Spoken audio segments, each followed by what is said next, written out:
자, 요한계시록 22장의 말씀 함께 보도록 하겠습니다. 요한계시록 22장 생수의 강, 생명수의 강 말씀으로 오늘 요한계시록 이제 대단원에 막을 내립니다.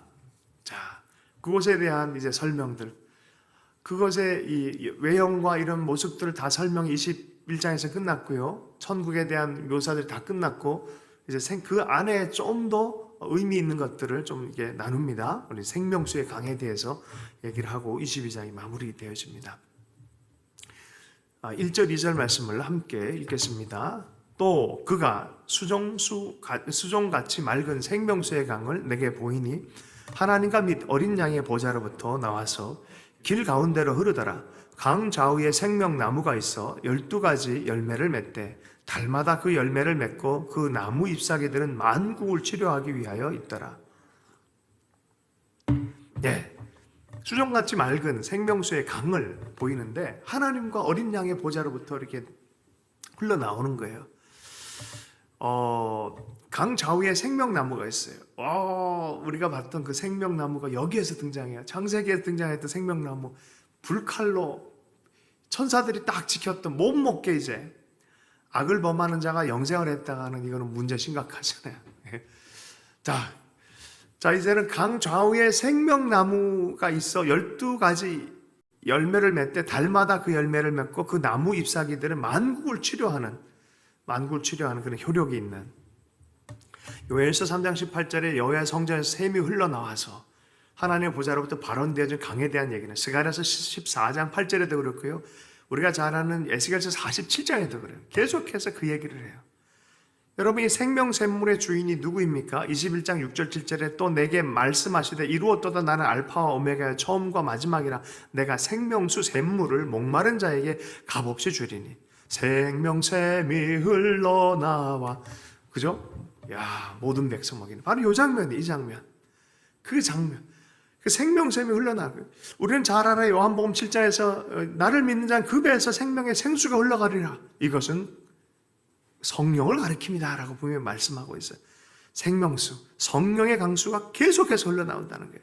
이사야서 44장에 목마른 자에게 물을 준다라고 말해요. 마른 땅에 시내가 흐르게 하며 나의 영을 내 자손에게 나의 복을 후손에게 부어주리니라고 말했어요. 우리는 물을 먹어야 살아요. 그죠? 생수를 먹어야 살아요.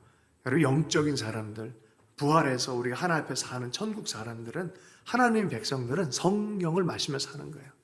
성령을 마시면서. 성령 충만한 그런 것이 바로 천국의 특징입니다. 아무리 마음에 미운 마음 먹으려고 해도 성령이 역사를 하면은 너무너무 사랑스러운 마음이 되는 거죠. 할렐루야.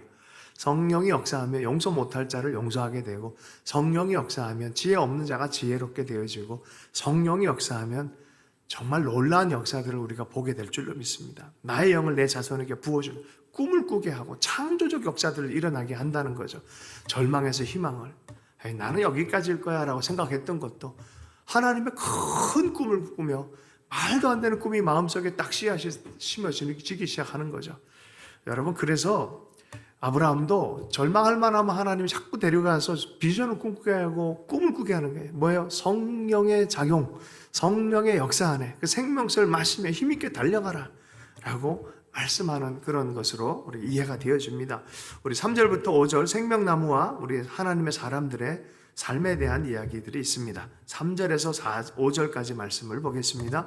다시 저주가 없으며 하나님과 그 어린 양의 보좌가 그 가운데 있으리니 그의 종들이 그를 섬기며 그의 얼굴을 볼 터이요 그의 이름도 그들의 이마에 있으리라. 다시 밤이 없겠고 등불과 햇빛이 쓸데없으니 이는 주 하나님이 그들에게 비추심이라. 그들이 세세토록 왕 노릇하리로다. 생명나무의 이 잎사귀는 저주와 죄로부터 만국을 치료할 그러한 약재료가 될 뿐만이 아니라 붙이면 다 나아버리는 거예요. 다 회복되는 거예요. 마음도 영도 육체도 다 회복되는 역사가 있습니다. 어떤 사람은 천국 갔다 와서 이 완전한 음식이기 때문에 먹으면은 몸 안에서 배출이 되지 않고 그냥 완전한 음식이기 때문에 완전한 에너지로 이렇게 전해야 된다. 이런 얘기까지 하더라고요. 재밌어요. 재밌는 상상이었어요. 얘기였어요. 그런 얘기까지 있더라고요. 자, 그 안에서 놀라운 치유 회복뿐만 아니라 저주가 없는 거예요. 그래서 저주가 없고 하나님의 얼굴을 보면서 그 이름이 그들의 이마에 있어요. 그러니까 하나님의 것, 너는 내 것, 나는 나 주의 것, 주 나의 것 그러잖아요. 하나님도 우리의 것이 되어지고 기뻐하신다 그러잖아요. 주 나의 것, 나 주의 것. 그래서 서로가 서로에게 소유되어진 그런 존재성을 가지고 하나님이 그들에게 비추는 거예요. 그 하나님의 영적인 빛으로 세세토록 그분이 왕인데 왕의 자녀로서 우리가 같이 다스리는 그러한 것 안에 살 것이다라고 말합니다. 안식, 온전한 안식입니다. 완전한 축복이고 안식입니다. 여러분, 저는 이곳에서 고린도전서 13장이 그렇게 기다려져요. 억울한 게 많고 이해가 안 되는 게 너무 많아요. 인생 안에서는 여기서 답을 다 알 수가 없어요. 그런데 그때에는 우리가 알 것이다. 얼굴과 얼굴로 맞대어서 알 것이다라고 말해요. 모든 스토리의 진리를 알게 되어질 것이고, 그리고 그 모든 상황에 대한 하나님의 해석을 듣게 되어질 때는 다 눈물이 닦여질 거란 거예요. 야, 네 고난의 의미는 이런 거였다. 너를 통해서 이런 일이 벌어진다. 유럽의 어떤 한 선교사가 어떤 지역에 가서 선교 사역을 했는데 너무 고통스러웠고 아내는 거기서 죽을 병에 걸려가지고 정말 내쫓기듯이 오게 된 거예요. 하나님이 너무 원망스러운 거예요. 아이를 낳는데 아이 한 명 거기 죽고 딸아이는 입양을 했나 아마 그럴 거예요. 미국에 입양을 했어요. 얼마나 속상하겠습니까? 그런데 돌아와서 신앙을 지킨 게 신앙이 거의 망가진 상태 된 거예요. 또 결혼을 해가지고 가정을 꾸렸지만 맨날 술만 먹고 사는 그런 사람이 돼버린 거죠. 어느 날 입양했던 딸이 자기 죽은 엄마의 묘비가 그 땅에 있는 걸 발견하고 추적을 해가면서 스토리를 발견하게 된 거예요. 그래서 아버지를 찾아가서 이 가족들을 만나게 되어지면서 아버지를 좀 만나고 싶다라고 설득을 해서 드디어 만났어요. 아버지 만나자마자 얘기를 해준 거죠. 내 삶은 예수 얘기하지 마라. 내 삶은 뭐 이런 도중에 아버지의 삶은 의미가 없는 게 아니었어요 하면서 그 지역에서 일어났던 스토리를 다 얘기를 해주는 거예요. 그 이후에 그 가정이 정말 한 아이를 길렀고 아이에게 예수를 전했는데 그 아이가 놀랍게 변화를 해서 그 마을 전체를 예수 믿게 하고 엄청난 리더가 되어 있는 사연들, 이런 사연들을 얘기를 하면 다 눈물을 흘리고 믿음이, 신앙이 회복되었다는 그게 실제 얘기입니다. 이거는 실제 제가 이름을 정확하게 기억을 못해서 그런데 이건 실제 얘기입니다. 여러분, 우리가 천국에 올라가면 다 알게 될 거예요. 이런 것 저런 것. 그때는 사도 바울이 얘기한 거 13장 12절 고린도전서 13장 12절 온전히 서로가 서로 알아볼 뿐만 아니라 내 삶에 대한 것도 온전히 알는 그때 하나님의 얼굴과 내 얼굴, 그분의 얼굴과 내 얼굴이 맞대어서 알고 사람과 사람 사이도 맞대어서 사람 사이에 있는 그 정말 진짜의 존재성에 대해 서로 받아들이는, 사랑하고 싶어도 사랑하기 어려운 게 있잖아요. 근데 이 모든 장벽이 사라져버린 그런 것 얼마나 놀랍습니까? 아버지의 영광으로 올 때 그때 각 사람이 행한 대로 갚으리라. 마태복음 16장 17절 말씀. 거기서 눈물이 닦여질 뿐만 아니라 주님의 보상이 있을 것이다라 말합니다. 시편 36편 9절 말씀. 진실로 생명의 원천이 주께 있사오니 주의 비단에 우리가 빛을 보리로다 라고 말합니다. 하나님은 영원한 빛이라고 이사야서의 말씀하고 요한일서의 말씀을 하셨죠. 주 예수님, 그러므로 이제 이 환상이 끝나요. 자, 이제 끝날 때쯤에 이제 천사로 다시 환상에서 전해준 천사 쪽으로 다시 옮겨가고, 그리고 사도 요한은 이제 자기 세계 안에서 이제 마지막 마무리하는 것이 이제 뒷장면입니다. 6절 7절 말씀을 한번 읽겠습니다. 또 그가 내게 말하기를 이 말은 신실하고 참된지라 주 곧 선지자들의 영의 하나님이 그의 종들에게 반드시 속히 되어질 일을 보이시려고 그의 천사를 보내셨도다. 보라, 내가 속히 오리니 이 두루마리의 예언의 말씀을 지키는 자는 복이 있으리라 하더라. 그럼 우리는 어떻게 살아야 됩니까? 내가 반드시 올 거다 말했어요. 속히 올 것이다 말했어요. 하루가 천년 같고라는 표현은 오시는 거 확실하다라는 얘기예요. 하나님의 목적을 다 이루고, 그럼 언제 오냐라고, 이 천국 복음이 온 땅에 전해지면 그제서야 끝이 오리니라고 성경에서는 분명히 얘기하고 있단 말이죠. 그러므로 우리가 열심히 오직 말씀을 따라 사는 지혜가 필요합니다. 예수 그리스도의 계시, 그 안에서 하나님이 어떤 분인지 알았다면 그 하나님과 더불어서 살아가는, 여러분, 참된 선은 하나님 안에서의 기준입니다. 세상 밖에서 내 기준이 아니에요. 하나님 따라서, 하나님처럼, 예수 그리스도처럼 하나님의 말씀을 따라 살아갈 때 우리의 삶은 진짜 의미가 있고 진짜 진실성을 보증하게 되는 줄로 믿습니다. 계시자가 하나님이시고 예언자들 천사를 통해서 온 이 계시의 말씀 기억해라. 이 말씀 소중하게 생각하고 말씀 따라 살아가라라고 말합니다. 8절에서 9절 말씀 읽습니다.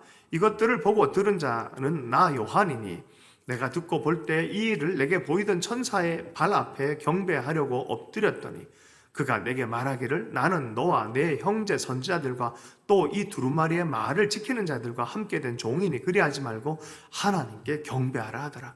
영광이 너무 크고 너무 이 자체로 해석을 해줘도 요한은 너무너무 좋았고 순간적으로 자기도 모르게 천사에게 경배하려 할 때 스톱 절을 하려고 그랬더니 스톱 그 경배를 하나님께만 드려라.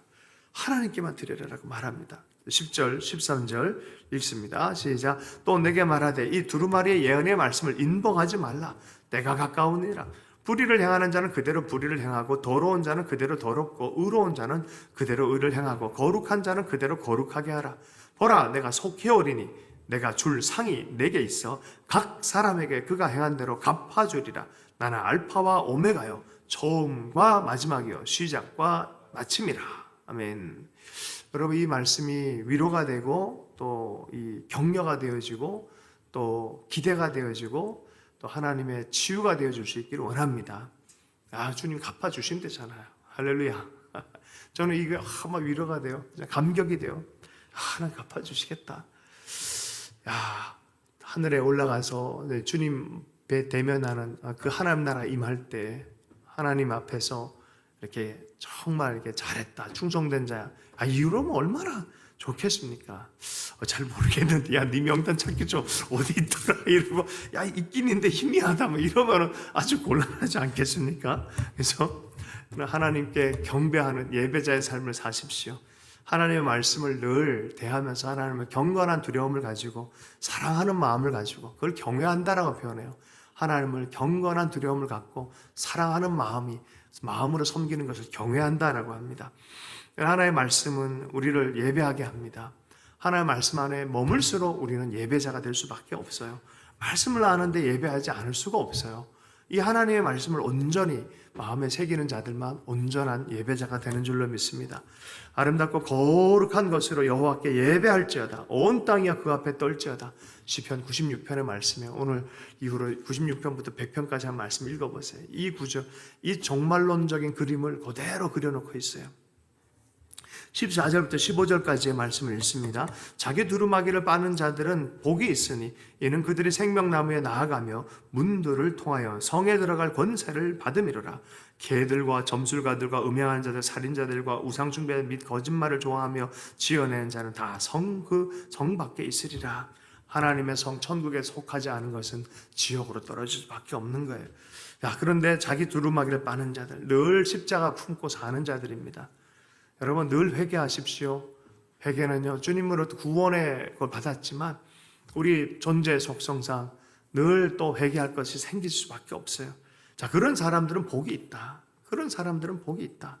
늘 예수 품고 그 구원을 기뻐하고 즐거워하고 십자가를 붙들고 사는 그들은 복이 있다. 이는 그들이 생명나무에 나가며 문들을 통하여 성에 들어갈 권세를 받았다. 그 성에 들어가기 전까지는 우리는 늘 두루마리를 빠는 자가 돼야 돼요. 십자가 보혈 날에 나오고 십자가 붙들고 늘 그렇게 회개의 삶. 그 얼마나 감사합니까? 얼마나 감사합니까? 회개할 기회가 있고 하고 깨끗하게 되어질 은혜가 있고 은총이 있다는 게. 그래서 회개하는 자는 은혜의 삶을 사는 사람이에요. 성 프란치스코의 제자가 프란치스코한테 와서 하여튼 은혜에 대해서 질문했더니 자기는 회개할 게 많은 사람이다라고 말했잖아요. 자기는 은혜를 이렇게 많이 받아야만, 은총 안에 있어야만 사는 자라. 너는 그러지 않아도 너는 그러지 않아도 충분히 훌륭한 사람이기 때문에 나는 은혜가 많이 있어야. 이게 회개할 게 너무 많은 사람이기 때문에 그 말을 듣고 또 한 번 제자가 무릎을 꿇었다 그러잖아요. 그게 뭐예요? 여러분 회개하는 사람들은요 은혜가 많이 쏟아진 사람이에요. 은혜를 아는 사람이 회개를 하는 거예요. 사실 늘 두루마기를 빠는 사람들이에요. 늘 예수 앞에나 우리가 예수님 얼굴과 얼굴 대면하기 전까지 그 삶을 살아야 돼요. 늘 자기를 살피고 주의 십자가 앞에 나오고 그 안에서 늘 또 은혜, 그 은혜를 바라니까 나온 거 아니겠어요? 은혜를 주시는 분을 믿기 때문에 또 나와서 또 기도하고 하나님 주의 사랑 아니면 나는 못 삽니다. 이게 바리새인의 기도와 죄인의 기도를 하나님 인정하셨잖아요. 그렇게 사는 거예요. 우리의 삶은 계속해서 그 겸손함 안에 계속해서 회개하며 사는 게 우리의 삶. 바로 그런 자들은 어떠합니까? 복이 있으니. 그런 자는 복이 있으니. 애통하는 자는 복이 있으니. 자기 죄에서 애통하는 자는 복이 있으니. 천국이 저희 것이면. 그 말씀이 여기서 이루어지는 거예요. 복이 있으니. 이는 그들이 생명나무에 나아가며 문들을 통하여 성에 들어갈 권세를 받으려 함이로라. 아멘. 그러나 반대되는 사람들은 영생의 말씀을 듣고도 반대하고 한 사람은 심판의 말씀으로 그 영생의 말씀은 전해지게 된다라고 말씀합니다. 요한복음 6장에서는 생명의 말씀을 하지만 요한복음 12장에 그 말씀을 거부한 자는 심판의 말씀이 되어진다라고 말하는 것이죠. 자, 주님이 계속해서 복음을 전하게 하면서 그곳에 들어오라 말씀하십니다.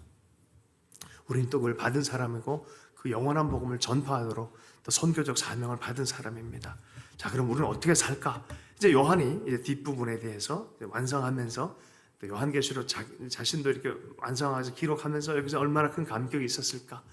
또 이 세계 안으로 다시 들어왔어요. 다 보고 나서 이 세계 안에서 마지막 글을 완성하는 그런 장면을 상상하면서 마지막 읽어보겠습니다. 16절부터 읽습니다. 우리 16절 한 절을 읽고 마지막 읽으십시다. 나 예수는 교회를 위하여 내 사자를 보내어 이것들을 너희에게 증언하게 하였노라. 나는 다윗의 뿌리의 자손이 곧 광명한 새벽별이라 하시더라.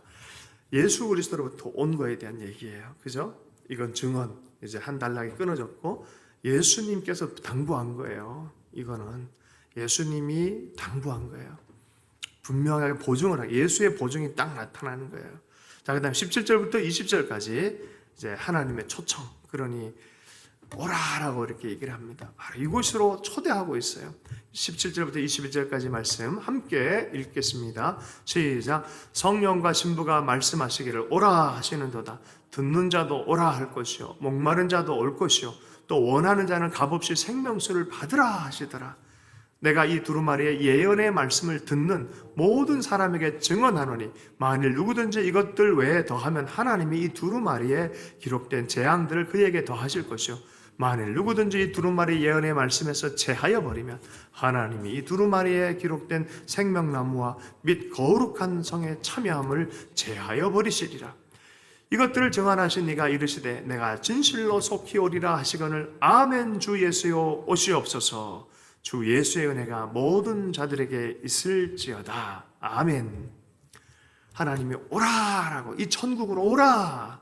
성령과 신부가 예루살렘, 이 천국 오라라고 말하는 거. 오라. 듣는 자로 오라. 목마른 자도 오라. 원하는 자는 다 오라. 값없이 생명을 얻으라 라고 말합니다. 오라라고 말해요. 이곳에 다 오기를 원한다라고 말해요. 다 천국 백성이 되기를 원한다. 내가 이 두루마리 예언의 말씀을 듣는 모든 사람이 증언하노니 만일 누구든 이것들 외에 더하거나 빼면은 기록된 재앙들 그에게 더할 것이다. 말씀이다. 이건 진실한 말씀이다. 이건 실제다. 왜곡하지 마라. 이건 진짜다라고 말하는 거예요. 하나님 나라 천국에 대한 하나님의 놀라운 비전, 오실 그 천국에 대해서 그러면서 또 우리를 초청하는 하나님의 음성에 반응했으면 좋겠다는 거예요. 예언의 말씀에서 제하면 하나님이 이 두루마리 기록된 생명나무 및 거룩한 성에 참여함을 제하여 버리시리라. 요건 아닌 것 같아 하고 싹 제해버려. 그러면은 너도 제하지. 이거 실제다. 여러분, 그래서 신앙에서 제일 최종적으로 세워지는, 그리고 가장 사실 처음에 해석을 온전히 새롭게 해서 완전 완성적으로 신앙이 마지막 열매 맺는 게 종말론이에요. 실제로 우리가 어디로 가고 이제 목적에 대한 방향에 대해 설정을 딱 하는 거예요. 신앙이 향방 없는 신앙 되면 안 돼요. 이게 아니면은 우리는 종교 생활하고 똑같고 다른 종교 믿는 건 뭐가 다르겠습니까? 근데 이것이 분명히 있다라고 말합니다. 그 나라가 오시는 그 나라가 있다라고 얘기를 해요. 그러므로 우리가 향방 없이 신앙생활에서는 아니 될 줄로 믿습니다. 이것들을 증언하신 이가 이르되 내가 진실로 속히 오리라. 오시는 그분 진짜 속히 오리라 라고 했을 때 아멘. 주 예수여 오시옵소서. 이게 뭐예요? 이게 마라나타예요. 마라나타. 아멘. 주 예수여 오시옵소서. 이게 마라나타. 마라나타 주님. 여러분, 우리 신앙은 이 방향이 있어야 돼요. 어떤 방향? 마라나타, 주님을 기다리는. 항상 얘기하지만 우리가 이 천국이 완성적 성천국 되기 전에는 우리가 죽어서 낙원에 갑니다. 그러나 나중에 우리가 부활하여서 함께 이 천국에 함께 입성되어질 것에 대해서 허용되어진 사람들이 되는 것이죠. 그래서 주님 앞에 가든지 주님의 나라가 오든지 둘 중에 하나예요. 근데 우리의 신앙 자체는 어떻게 살아야 됩니까? 마라나타 신앙으로 살아야 돼요. 마라나타 신앙으로. 주님 오십시오. 주님 오십시오. 그리고 이 땅에 너희들은 이렇게 살아라. 그의 나라 그의 의를 먼저 구하. 그 나라가 있다. 그 나라와 그 예수 그리스도의 의를 그리스도처럼 살아가는 삶을 살아라 하는 거예요. 그 나라 그 의를 구하라. 할렐루야. 할렐루야. 네, 그 나라 그 의를 구하며 살아라. 주 예수님이 오신다. 근데 제가 생각하기에는 너무 가까운 것 같아요. 진짜 너무 천국 복음이 다 세상에 다 전해주고 있는 시대 같아요. 성경 번역도 다 되어져 가고 웬만한 곳은 이제 교통 발달, 기술 문명 발달로 인해서 복음이 안전해진 것이 거의 없어요. 성경이 거의 나은 것 같아요. 마지막 사인 같은 또 중동의 땅의 변화들을 봐도 그렇고 이스라엘 사람들 예수 믿는 걸 봐도 그렇고 어떤 씨앗들이 만개하지 않아서 그렇지 이미 심겨졌고 열매가 나오는 것을 보면서 야, 이게 정말 주님 지금 와도 사실 그 1세기 유대인들 다 예수 믿었잖아요. 사실 1세기부터 지금까지 지금 와도 할 말이 없어요. 사실은 할 말이 없어요. 말씀은 이미 거의 다 이어진 거예요. 그래서 사도 베드로가 얘기하기를 누구든 그래도 될 수만 있으면 더 들어오기를 원하는 그 주님의 마음, 우리가 그 시즌을 살아가고 있는 줄로 믿습니다. 주 예수의 은혜가 모든 자에게 있을지어다 그래요. 주님은 늘 초대하시는 분이에요. 진홍같이 붉을지라도 야, 나와 함께 좀 대화하자. 내가 너를 치유할 거다. 깨끗하게 할 거다라고 예수께로 초대하잖아요. 시편 1편의 말씀입니다. 마태복음 11장에서 내게 오라. 내가 너에게 쉼을 주리라라고 말합니다. 안식을 주리라라고 말합니다. 주님은 계속 두 팔 벌려서 웰컴 이렇게 얘기를 하십니다. 예수님께서 이르시되 나를 따라오라. 내가 너로 사람을 낚는 어부가 되게 하리라 라고 말하면서 정말 이곳으로 너무 귀한 사역, 인류 최고의 사명이 있단 바로 이 사역이에요. 너무 귀한 사역이에요. 인생 가운데서도 삶의 목표가 어디에 있느냐? 이 하나님의 품으로의 초대입니다. 이를 위해서 정말 전도하고 선교하고 섬기며 사랑하는 이유가 여기에 있는 줄로 믿습니다. 말씀을 마무리합니다. 아쉬움에 한 번 더 얘기하십시다. 오직 말씀, 예수 그리스도를 중심으로 살아가십시다. 오직 그 예수의 은혜, 놀라운 십자가 은혜, 하늘의 영광에 연결되어진 이 은혜를 잊지 않고 사십시다. 그리고 오직 그리스도를 믿음으로 우리가 꼭 살아가는 하나님의 다림줄이 있어요. 하나님의 기준이 있어요. 그냥 막 살면서 예수 믿는다 할 수 없습니다. 그럴 수 없습니다. 이 마지막 때는 이 흐릿한 것을 하나님 정리하시겠다 그래요. 진짜 믿음의 삶을 살아야 됩니다. 너희는 이 길이 참고 마음을 굳건하게 하라. 주의 강림이 가까우시리라고 야고보서 5장 8절에 말씀합니다. 우리 말씀을 마무리하면서 우리 한번 외쳐보십시다. 아멘. 주 예수여 오시옵소서. 마라나타 주 예수여 오시옵소서.